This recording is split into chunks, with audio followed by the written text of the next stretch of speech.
Hey everyone, welcome back to the DJ Sessions, where we feature the best DJs, producers, and electronic music professionals from around the world. I'm your host, Aaron, and right now I'm sitting in the virtual studios in Seattle, Washington, and coming in. Again, it's always halfway around the world. Somewhere around the world, we have these amazing guests coming on the show.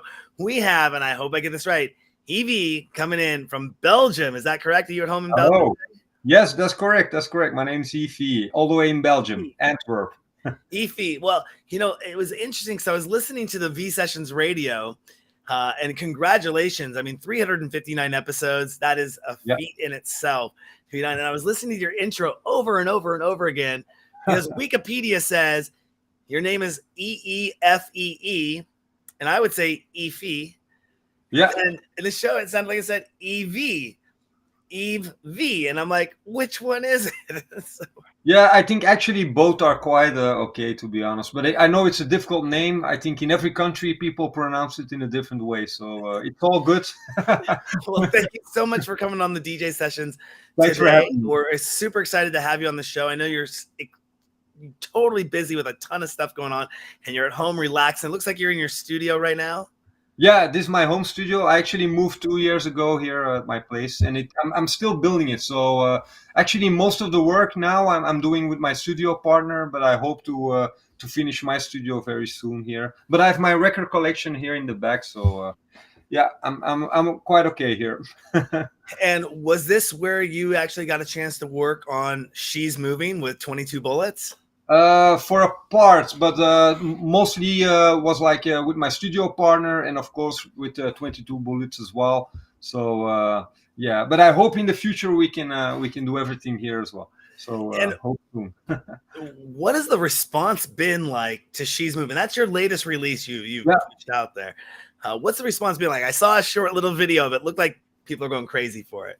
Yeah, for sure, and I'm really happy because it's a club track, of course, and like the break is perfect for live shows, and I'm super happy that we're finally back on tour, finally doing live shows again. So yeah, I think this one we could only release during this period and not during the COVID period. So you have to play it live, you have to feel it, and the crowd reaction is really nice. Got a lot of nice feedback, and it's definitely one of the highlights in my set for the moment. So yeah, and speaking of shows in the summer and shows coming up, the summer looks quite busy for you. 32 dates over the next 2 or so months, with more to be announced. What's that feeling like to be back on stage and being in front of those massive crowds? Oh, it's I'm super happy. It's difficult to describe, to be honest, but finally back on stage. Finally, I can feel the energy of the crowd again. This is what I love to do. So yeah, I hope it doesn't change anymore, and we can keep on going like this. And yeah, like you said, I have a lot of dates. I think we already added like 3 or 4 extra dates. So busy summer, but yeah, I was waiting for 2 years, so I'm ready. Well, it looks like the rain won't even be stopping you. No, that was last weekend indeed. The name of the festival was Sunrise Festival, but it was like raining the whole period of my set. So, but people kept dancing in the rain. So, yeah, what more can you wish for? And speaking of what festivals coming up, Tomorrowland. It looks like that is one of the biggest things you do every year. Is that kind of like the big 4-day festival? You're a resident for that, correct? Yeah, that's correct. Yeah, I'm playing at Tomorrowland. I think I started playing there from the 2nd edition. So that's already like, I don't know, 15, 16 years ago. So yeah, I'm really proud to be one of the residents. Normally I'm hosting my own stage as well, but this year I'm actually focusing on myself. So I'm doing 2 main stage slots. I'm playing at the Gathering. Yeah, I'm doing a few other shows as well over there. So, but yeah, it's the highlight of my year. It's nearby my home. My friends will be there. Tomorrowland is my management as well. So it's yeah, that's my home. I wish I had a festival that big that went on out here that I could say, this is my home. We work with, we have Beyond Wonderland, which is a pretty big one. That's out here stateside. I see you also do tomorrow. Is it tomorrow? It's in Atlanta. What was the name of the one that's in Atlanta you do? That was Tomorrow World. Tomorrow No? World, Tomorrow World. That's right. Yeah, That's what we have over here is Tomorrow yeah, World. yeah. And we plan to be doing some traveling this year. We are with the DJ sessions. We're coming over to Amsterdam to go to ADE this year. Are you going to be at Oh, nice. ADE? Are you going to be at ADE this year?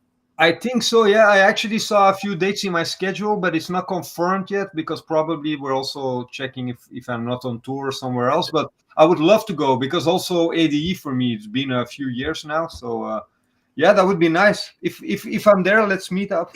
Yeah, and it's our first time going international with our brand. We're usually focused on North America and what we do, but we're definitely expanding, getting a little bit more international traction and getting out on the streets. We can't wait to get back out and physically interview people with a microphone in our hand, Yeah, talking to them, being at the events again. And one of the things I was talking with one of the people that are going with me is I've never dealt with jet lag before. And I'm wondering, what's the most difficult thing to deal with when you go on tour? Oh, 100% the traveling part. Like the DJing part is that's what we love. That's our passion. So no problem with that. But sometimes, yeah, the traveling part you can't choose your flights. If you have a heavy tour, like flights every day, no sleep or sleep whenever you can, maybe 2-3 hours. But after a while, it really gets you. And yeah, I love traveling. I love to travel, but to be honest, like when you have a hectic tour, sometimes it's a bit too much. And especially like my time before the pandemic was like I, I was almost getting sick of the traveling part. So for me, it was actually good that it was like a pause in like in my schedule. But yeah, it's part of the job, so we can't complain, and we just have to go on. And have you ever visited a far away country, where you were surprised that people actually knew your music? Yeah, for sure. It's every time. Like I played in India last weekend, and in Pune, so that was like a 4-hour drive from Mumbai. It's still unreal. Like wherever you go in the world, even from Brazil to Pune in India to yeah, if people know your music, it's like unbelievable because yeah, what more can you wish? When you arrive somewhere and people ask you, hey, can you play your new track, She Moving? Or sometimes I'm actually having a show and I just premiered the track like a few hours ago on my socials and they already know. So yeah, that makes it really special and creates like a bond with the crowd as well. So Absolutely. And yeah. when you go to visit these foreign countries, do you get time to actually go and explore the culture of the countries? Do you get like, is it in your rider that I get a day before, if you get this a day before, or maybe I get a day after to go out and explore, or is it I'm in, play, I'm on a plane, I'm back in the car for 4 hours getting back to Mumbai? And yeah, it depends on the schedule, to be honest, and the other shows. But if I have time, I always try to visit something or to explore the country for sure. But yeah, sometimes I have another show the next day, and yeah, we have to take our flight, otherwise we can't make it. So but if I have time, 100%, I always try to visit and also like go to the local restaurants and. Yeah, for sure. That's really what I love to do, but it depends on the schedule, of course. have you ever had to have a helicopter come in and fly you in and fly you out of the events? Yes, also. Yeah. Well, I think I've been in countries like probably 2-3 hours. Like did a show and went back directly to the airport. So yeah. Also, that is something sometimes we do, but. I prefer to have a little bit more time, to be honest. Like arriving, relax a bit, explore, have a nice dinner, go out to the show day after. That's actually the ideal scenario. And I mean, your management team that handles your book, you said Tomorrowland handles your bookings. No, my management. Oh, your management. Who's your manager? Tomorrowland. Oh, Tomorrowland's the manager, and Actually, manager. Yeah, Urban Rebels the PR. We'll be talking about them in a second. yeah. But Urban I mean, they must have this down to a science to know how to get you around the world, or is it still kind of a hectic process? Yeah, for sure. Yeah, it depends. Sometimes, but I think mostly it's like a hectic process, to be honest. And the ones who doing my bookings is like an agency. Those are the ones like arranging all my schedule and my bookings. And yeah, it depends. Sometimes I can go from Mexico to China and from China back to the United States, for example. So yeah, but if I could choose, I would yeah, I would do it in a more yeah, logical way, to be honest. You wouldn't just want your own Learjet and takes off and leaves when you want it to be. And That would be amazing. That would be amazing. Maybe in the awesome. future. If you could host an event of your own without any limitations, name 5 things you would want to have at Uh, that event. at that event, I would do an event at the beach somewhere. Nice weather is a must.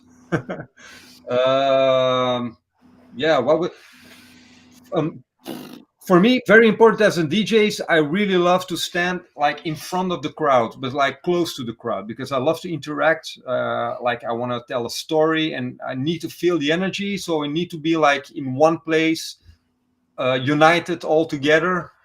Yeah, what else? What can I say? Good food, good drinks, nice weather, beach, good music. Is there something else? I don't think there is anything else better than that. And you mentioned earlier you like to connect with the crowd. So, Yeah. I mean, big festivals are great, but you do get that far removed sense. Do you prefer intimate clubs as well, like smaller audiences? Do you get a chance to ever play smaller venues? Because your roster looks like a lot of big festivals, and we're talking thousands and thousands of people, as Yeah. opposed to maybe playing into even just 1,000 people in a room. Which do you prefer the most? I mean, you play a lot of festivals, but do you have a preference?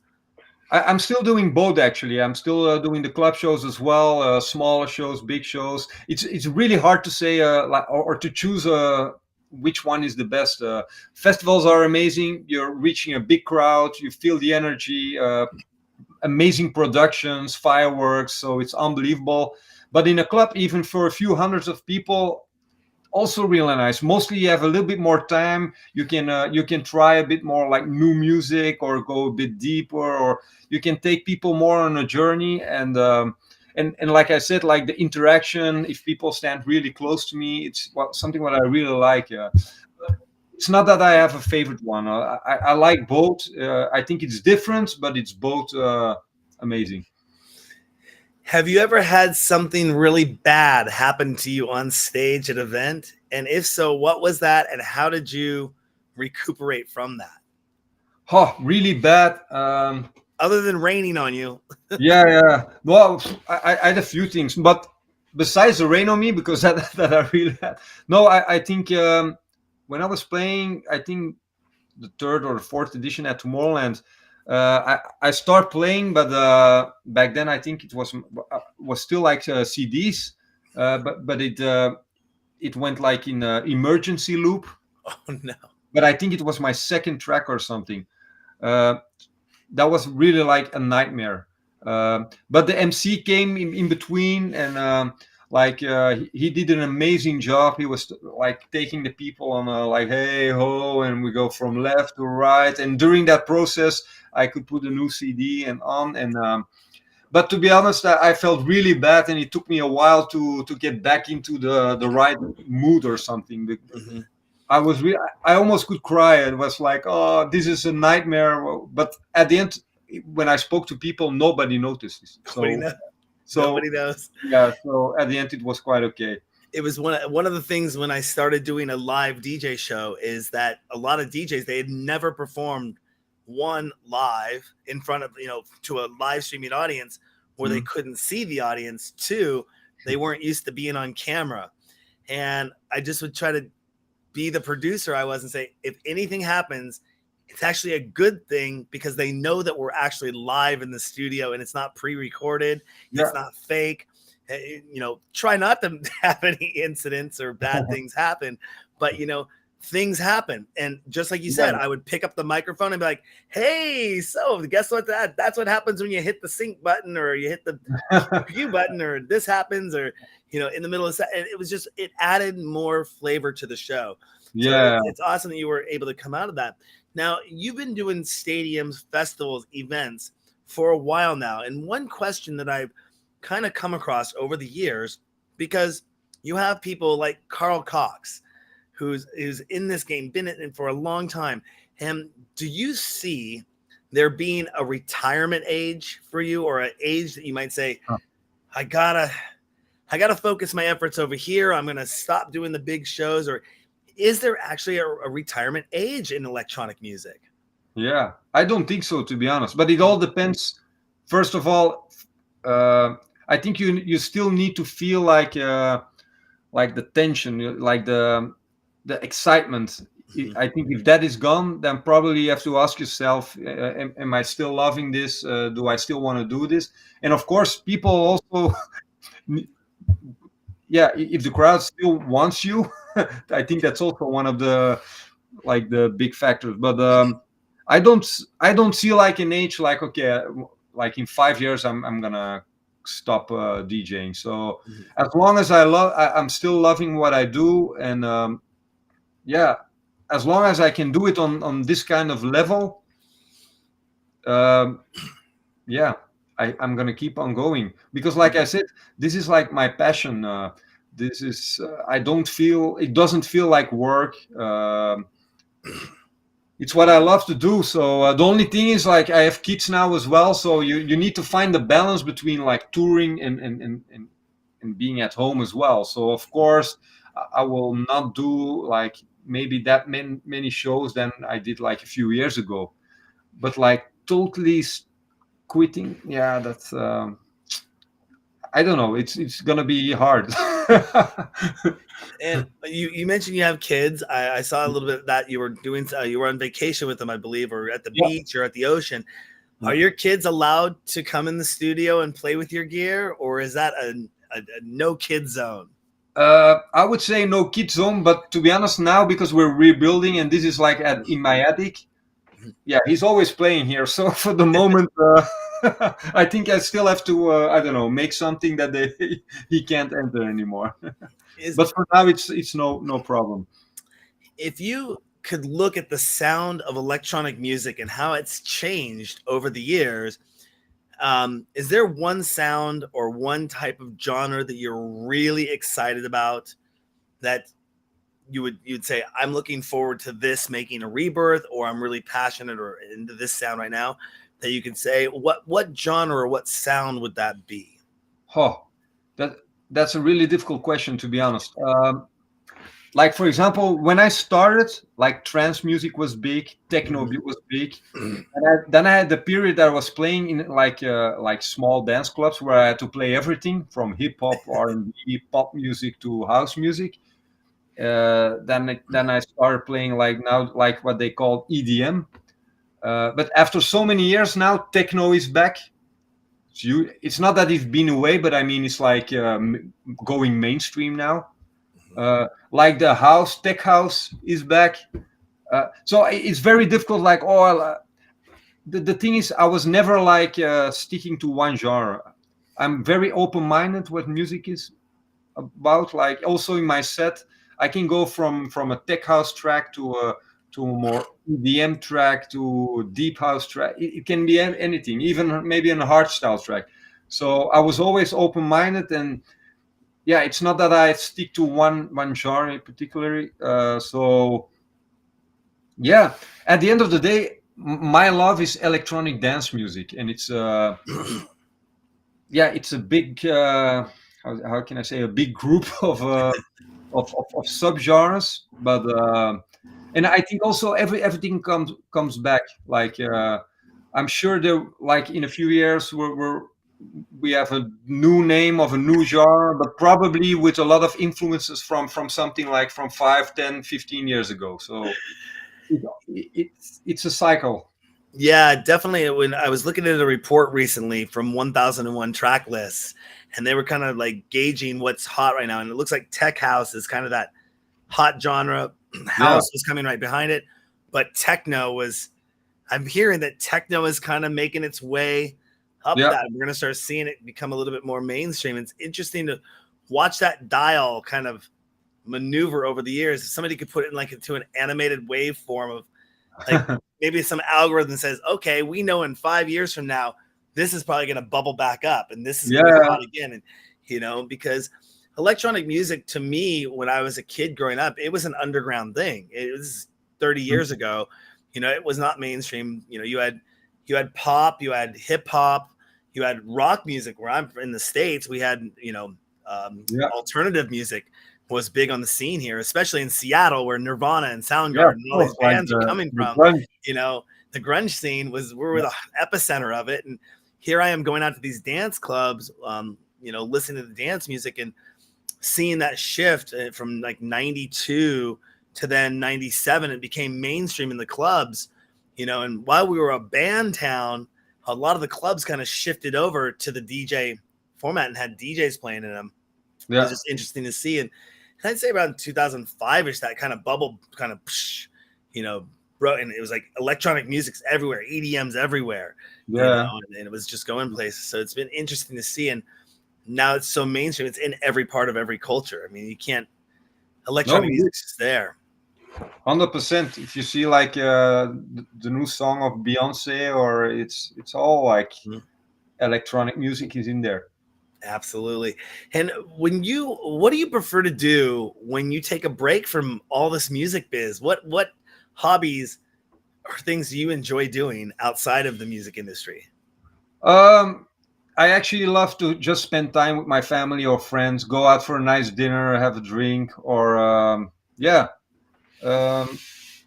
I think most or like being at home and cook something, those kinds of things. Go to the gym a bit more often. But besides that, even if I take a break, I think music is still there. Like even if I deny it, it is there. I'm probably listening to it or doing some mails, or so it's part of my life, I guess, even during the breaks.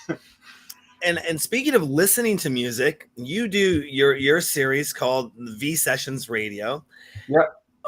Are there any other live streams or podcasts that you frequently listen to? But that's mostly like for example, Joe Rogan or things like that, but not like music related. So no, besides that, like no podcast or anything like from music wise. No. And going to like a tech side of things, technology side of things, have you done anything or are you looking to do anything in or with virtual reality? For the moment, I'm working with guys, for example, like in the crypto world, like the metaverse. So and they are like preparing like a festival in the meta world where DJs can do their own shows and like do their sets like in an NFT kind of way. But for the moment they're still like producing it. So but we're definitely looking at those kinds of things. I think you have to probably it's probably the future, but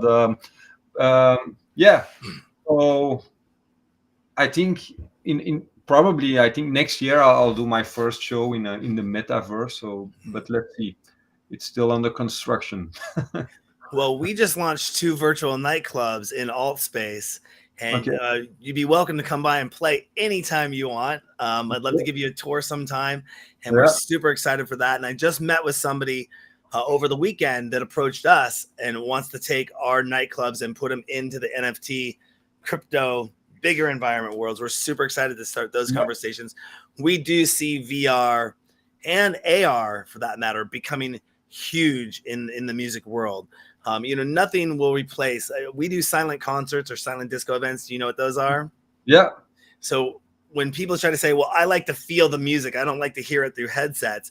And we go, well, you're comparing 2 different experiences. And while we don't think virtual reality is not going to replace the nightclub or the in-person festival experience, it's just another way to consume or have that experience for people that, hey, maybe I can't fly to Tomorrowland and be in Belgium with you, but Yeah. I might be able to put on this headset. I might be able to be in my living room, and through 3D cameras, I could choose which 3D camera location I want to be at. I could be up on stage with you in the DJ booth. I could be down in the front row. I could be back, and I could be in a room with other people that are also watching from that standpoint, from that viewpoint as well.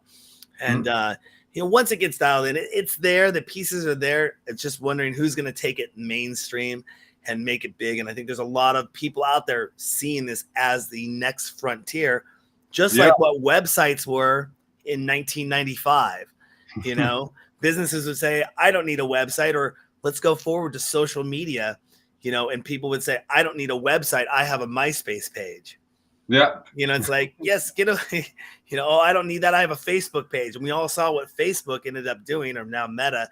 You build hundreds of thousands of followers on a Facebook page, and then they'd make you pay to reach them.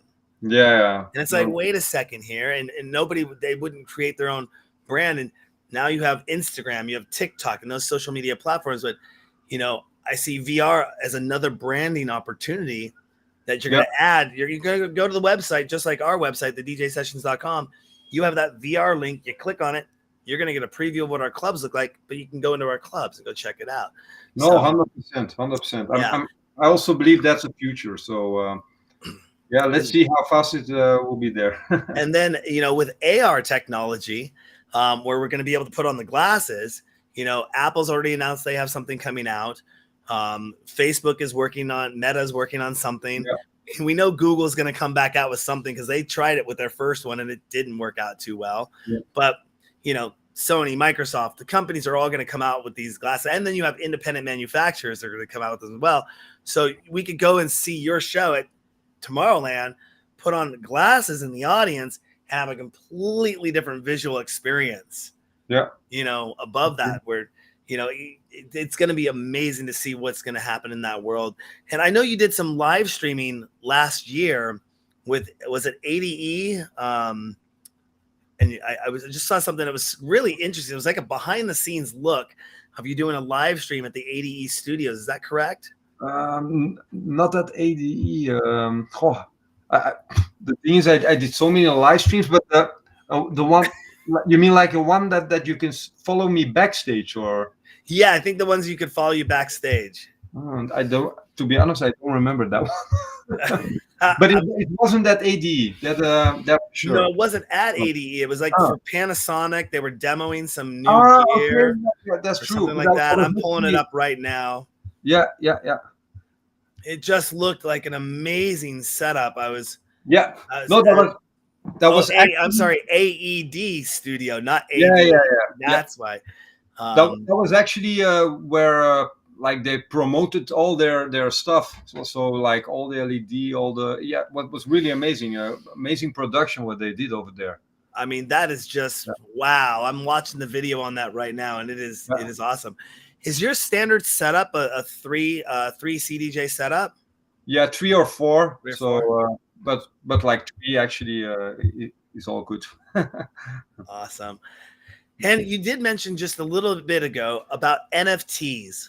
What are your thoughts on NFTs and what they're going to do for the music marketplace, for musicians and artists?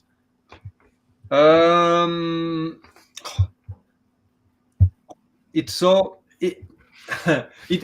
be honest, like crypto NFT, it's a subject where I'm really interested in it, but I don't know how the future will look like. But probably, the nice thing what I like is like when you own something, you are a unique owner on the blockchain. So for sure, it will have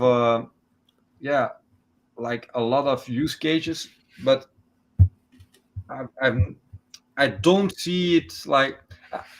I'm still really curious to see how it will evolve in the music industry. I'm sure there are many ways and many possibilities, but I'm mostly like curious and standing on the sideline and to see what will happen and what would be really like a use case and what not.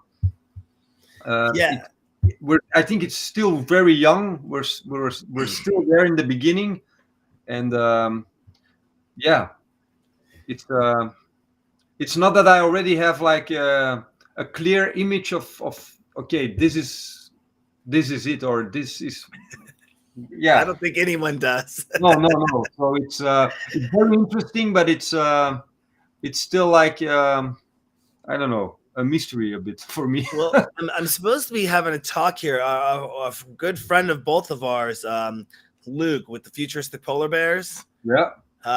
We've been talking, and I work closely with him, and he has got me in touch with the first ever NFT record label that's Okay. coming out, which is interesting to see. I mean, I saw NFTs when they first came out that people were making artwork, NFT, and selling it. And I look at that as like you're buying a bumper sticker or a sticker that you own the rights to, and that's really awesome.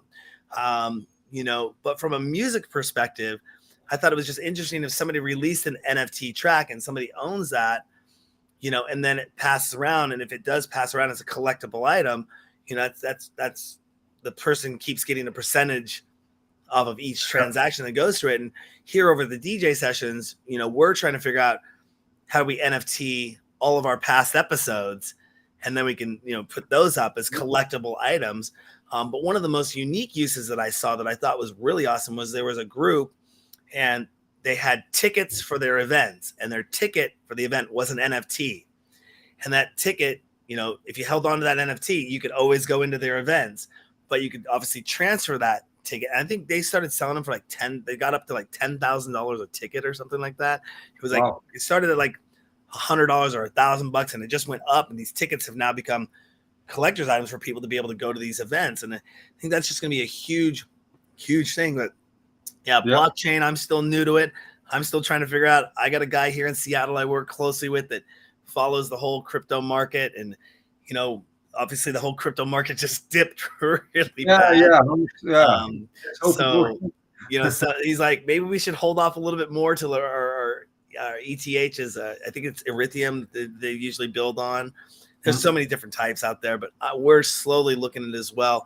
But, we want to do something special for our fans and our members and say, hey, like, here's a collectible item that you get as an NFT for being a member, as being part of us. So like, you have merch on your website, you sell t-shirts on your website. The question is will you be offering NFTs as well? Yeah, indeed. Yeah. So, there are many possibilities in the future, 100%. So I'm definitely looking into it, but I'm still, I don't know, watching from the sideline, and we'll see what happens in the future. And when it comes to promoting yourself and doing PR and social media, how important has that been to your career to have a solid PR team like Urban Rebel on your side? Yeah, well, it's definitely really important. I think social media nowadays you can be without it. So yeah, if you want to promote yourself nowadays, it's the thing is it's easy now. You can put something online and the whole world watch it. But at the end of the day, there's so many things there. There's so many things on the web. So it's really nice to have for example, an agency like Urban Rebel PR. You have to find ways to stand out of it. It's in music like that, but it's in social media like that. So you definitely need to think about it every day. And also like with every release, think about some more ways to get out the pack. Well, one of the things I think I liked what you said is, working with a team and working with PR. It wasn't until I started putting a team together to handle multiple aspects of PR for me. I mean, I started with somebody in 2020 when everyone jumped online. We were doing a DJ live streaming show for 10 years. And what we were doing online is going on different locations. We had our mobile studio. We were doing the different stuff rather than just the bedroom DJ show. And I have nothing against people that do a live streaming show from their bedroom or their living room. That's how we started. Yeah. I mean, for years I was doing it from my house or from studio locations. But when I saw everyone, like you said, jump online, and there was just so much noise of everyone saying, look at me, look at me. I mean, you were online, David Guetta's online. Yeah, everyone's going Yeah. online. I'm like, how am I even going to compare against those big names being a little guy? Again, with all the smaller unknown DJs or mid-level DJs, they're all going online at the same time. You can only watch one live stream at one time Yeah. or listen to one podcast at one time. So we took kind of a seat back and let everyone kind of just push through that wave. And later Yes. that year, we decided to say, okay, it's time for us to jump on board now. Let's start doing some stuff. And coming into 2021 was interesting, but really coming forth to 2022 and seeing, the people that were doing stuff online, they're not doing so much more. They're not doing so much online anymore because they're back to live event production. But one of the greatest things I saw was that 2.5 years ago, when I would walk up to somebody and say, we are a live streaming DJ show and a Twitch featured partner. They first say, why would I want to watch a DJ show online? And I go, well, have you ever listened to the radio? Yeah. That's the same thing we're doing here. And number two, they'd say, what's Twitch? And I go, okay, well, Google's, YouTube is owned by Google and Amazon pretty much runs Twitch. And they go, oh, now everyone knows Twitch. Everyone watches DJ shows online and everyone knows what a QR code is. People thought I was crazy 12 years ago for saying, check out this QR code. It's going to be the future. It's going to be the new thing. And that was one of the greatest things I think that came out of, musically, is that people start looking at different distribution mediums. And now what we were just talking about, looking at NFTs and where that may go, or even virtual reality and where they might go to capture new audiences and meet new fans and make new friends. It's just going to be really awesome. And PR coming into all of that to wrap it in. Do you handle your own social media, or do you have a team that you work with on that? I have a team, but I actually handle it all myself. So it's only when I'm sick or like the traveling part is too hard or I have a long flight that someone does it for me. But 99% of the time it's me, because I really like, I don't know, I love to interact with my fans as well, see what they like, what they don't like. Maybe I'm old school in it, but I really love to handle it myself. Yeah. It can definitely personal. Go ahead. No, it makes it a bit more personal as well, I guess. Yeah, I definitely have a team. Like I said, I work with Luke out of the UK. I work with another gentleman out of New York. I work with another gentleman out of Thailand. I got an intern that I'm bringing on board. Just having a team together, it definitely can make your brand grow and go further. But I've been working with Vass. I've been talking with him for years, since we've started the show, and it's always been awesome working with the Urban Rebel team. So really great people out there. Let's see. I'm running out of questions here for you. I mean, is there anything else you want to let our DJ Sessions fans know about before we let you get going? Actually, you know what? I do have a question for you. Is there something you'd like to say to new and up and coming producers to watch out for when it comes to making their career successful? I think one of the most important things that you just have to believe in yourself, find your own way, keep on going, never give up. Mostly like nowadays, when I meet like young DJs, or they don't have patience. They want to be on the main stage of Tomorrowland today, and if not, even yesterday. But if I see to myself, for me, it was a long journey. It took many years. I went from small parties, organizing my own parties, DJ contests, small bars, small clubs, small festivals. So I did a whole journey. So I think it's very important to just believe in yourself, keep on going, and be patient. If it doesn't work now, no worries. It will work. If you really believe in yourself and you don't give up, you will be there. Maybe in a year, maybe in 5 years, maybe in 10 years. But just keep on going. And I think that's the most important thing. I see a lot of people they want to have it now. And if it doesn't work now, they're already oh, I'm never going to make it. So be patient, enjoy what you're doing. Even if you're playing in a small club, just enjoy it, do it with passion. And if you have passion, I'm sure it will help you to get somewhere. Yeah, it's kind of I remember the first question I asked. It was a promoter that had brought Paul Oakenfold to town when I first got, so years and years ago. And I asked him, I said, is there a such thing as an overnight success in the electronic music business? He says, Darren, and it's funny, his name was Darren. I'll give a shout out to Darren Chilson. And he looks at me and he goes, no, there are no overnight successes. When you see somebody that's succeeded in this, it is generally because they've spent years and years and years playing this small club, playing this nightclub, playing this festival, networking, meeting other people, and really on the grind of making this happen. And I also want to give another second shout out to a friend of mine, Carl Kamikahi, who told me once when we first got kind of a gig at this, it was a pho restaurant. It was a restaurant that they had this back room and we were doing our live streams out of it. And he goes, Darren, this room may hold 25 people, but you know what? You work this room for 25 people. And then next you look for a room that holds 50 people. And then you look for a room that holds 100 people. And this is a starting point and you're right there and you're doing it. Just don't stop and make it happen. I think that's echoes with what you were saying there. Yeah, for sure. I think it's very important. And I'm not saying that it can't happen. Maybe tomorrow you have a hit and the day after you'll be on the main stage everywhere. It can happen. But I think, unfortunately, it's not for everyone. And but at the end of the day, like you said, keep on going and it will happen. I really believe it. If there was, if there was one producer that you could take and put into the spotlight, who would that be? Yeah, put in the spotlight.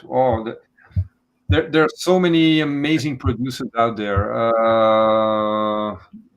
You mean like an up and coming talent? Up and coming producer, yeah, up and coming, not established, just up and coming. Yeah, I did a few tracks with Skytech. He's a Polish producer, which I still think is one of the most talented guys out there. What he made was like unbelievable. So many good producers out there. It's also like it's the same as who's one of the best DJs.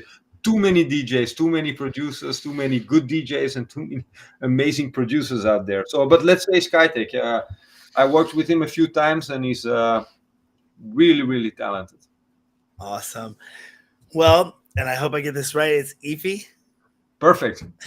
Awesome. Yves, is there anything else you want to let our DJ Sessions fans know about before we let you get going? No, I can only say that I was really happy to be here, and I have a lot of new music coming up. I think almost every month I have a new release coming up, so I hope you guys like it, and yeah.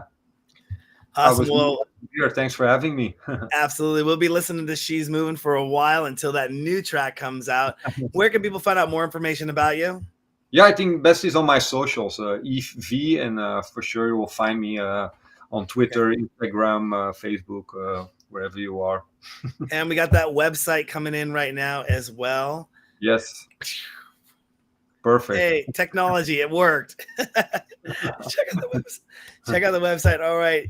Yves, thank you so much for coming on the DJ Sessions. It was a pleasure having you on the show. We'll follow up with you here in the next 6 months, probably right around where that ADE is going to be happening, and catch up with you and see how things are going. 100%. Let's meet over there if I'm there. Thank you so much for coming on the show today. Thanks for having me. You're welcome.